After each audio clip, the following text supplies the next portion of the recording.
दोस्तों, supreme court से अक्सर कई फैसले ऐसे होते हैं जिसकी चर्चा होती है और लेट लतीफ़ भी ये मीडिया में, सोशल मीडिया में ज़रूर वायरल होता है और इसकी चर्चा होने लगती है।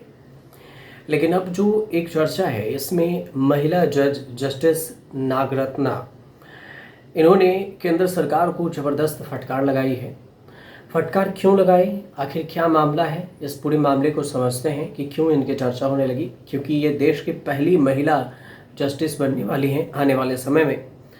तो इन्होंने जो बात कही है उसमें ऐसा कहा है, जो सरकारी संस्थाएं हैं बेकार के केस लड़ रही है तो देश का पैसा और कोर्ट का वक्त दोनों बर्बाद हो रहा है। इससे बेहतर होगा कि मध्यस्थता का रास्ता केंद्र सरकार अपनाए। जस्टिस बी वी नागरत्ना ने सरकारी संस्थानों पर नाराजगी जाहिर की है। साफ शब्दों में कहना हुआ उनका कि वे ऐसे मुकदमे लड़ रहे हैं केंद्र सरकार जिसमें जीत की कोई संभावना नहीं होती। इससे देश के संसाधनों की बर्बादी हो रही है और अदालतों की जो कीमती समय है वो भी खराब हो रहा है। सुप्रीम कोर्ट के जज जो 27 और 28 सितंबर को भुवनेश्वर में एक कार्यक्रम में मध्यस्थता सम्मेलन 2025 में शामिल हुई थी और ये सत्र का विषय था भारत में मध्यस्थता के इकोसिस्टम को मजबूत बनाना। जस्टिस नागरत्ना की स्पीच थी और ये स्पीच आई लेट लतीफ़ सामने आई है। तो इस दौरान जो स्पीच सामने आई है उसमें कहा गया नागरत्ना की तरफ से कि अगर सरकारी संस्थाएं ने बार बार ऐसे मुकदमे करती रहीं तो देश का पैसा और न्यायिक समय दोनों ही बर्बाद होगा और गलत दिशा में पैसे खर्च होंगे केंद्र सरकार के। तो इससे बेहतर ये होगा कि दोनों मध्यस्थता कर लें और इसके मध्यस्थता का रास्ता अपनाएं। जो उन्होंने शब्द कहे उसको कोट करके एक बार फिर सुनिए कि मध्यस्थता का दायरा सिर्फ कारोबारी विवादों तक सीमित न रहे। इसे पर्यावरण हो, स्वास्थ्य सेवा हो, बौद्धिक संपदा हो, सार्वजनिक एग्रीमेंट हो या फिर इन सारे मामलों में भी इस्तेमाल करना चाहिए। मध्यस्थता का रास्ता केंद्र सरकार अपनाए और अपना जो देश के जो संपत्ति है, पैसे खर्च हैं उसको भी खर्च होने से बचाए और साथ साथ कोर्ट के बेशकीमती समय को भी बचाए। ये जस्टिस बी नागरत्ना है, सुप्रीम कोर्ट की जज हैं, इन्होंने बयान दिया है।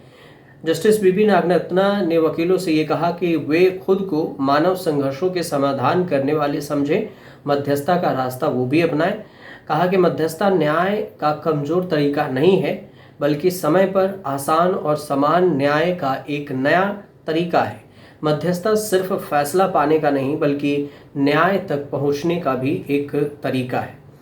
अब जस्टिस नागरत्ना ने सुझाव ये भी दिया है कि पर्यावरण विवादों के लिए जो ग्रीन मीडिएटर है, ग्रीन मीडिएटर स्वास्थ्य मामलों के लिए पेशेंट एडवोकेसी ग्रुप, बौद्धिक संपदा अधिकारों के लिए WAI और जैसे जो प्रणाली है उसको स्टार्टअप एग्रीमेंट में मध्यस्थता क्लॉज शामिल किया जाना चाहिए। किशोर न्याय समिति के चेयरपर्सन के तौर पर उनका कहना हुआ कि नाबालिगों के मामले में भी पीड़ित और आरोपी के बीच में मध्यस्थता होनी चाहिए। इसे ट्रामा मध्यस्थता द्वारा संचालित किया जाए। अब बात करते हैं कि बीवी नागरत्ना आखिर कौन है। तो देश की 11वीं सुप्रीम कोर्ट की जज हैं जस्टिस बीवी नागरत्ना। 1984 में जीसस एंड मैरी कॉलेज से हिस्ट्री में इन्होंने BA किया था हिस्ट्री में। 1987 में कैंपस लॉ सेंटर DU से LLB की डिग्री ली। इसी साल KESVY एंड को में कोलकाता जो वकालत है वो वकालत शुरू की थी। 1994 में इंडिपेंडेंट प्रैक्टिस शुरू किया और एडमिनिस्ट्रेटिव, कॉमर्शियल और फैमिली केसेज इन्होंने लड़े। 2008 में कर्नाटक हाई कोर्ट की एडिशनल जज बनी। 2010 में इसी पद पर परमानेंट हो गई और फिर इसी दौरान कर्नाटक जुडिशियली अकेडमी और बेंगलुरु जो मीडिएशन सेंटर है इसके प्रेसिडेंट भी ये बने। 21 अगस्त 2021 को सुप्रीम कोर्ट के जज के तौर पर इनकी नियुक्ति हुई है। तो ये पूरे जो मामले हैं केंद्र सरकार पर जो इन्होंने सवाल उठाया है कि कोर्ट के समय और देश के जो पैसा है वो बचाएं, इसकी वजह से इनकी चर्चा हो रही थी और यही एक छोटी सी जानकारी थी जिसे हमने आप तक पहुंचाई है। अगर आपको सही लगे आसान भाषा में समझ पाए हों तो आप हमारे चैनल से जुड़िए, सब्सक्राइब कीजिए, शेयर कीजिए, कमेंट ज़रूर कीजिएगा।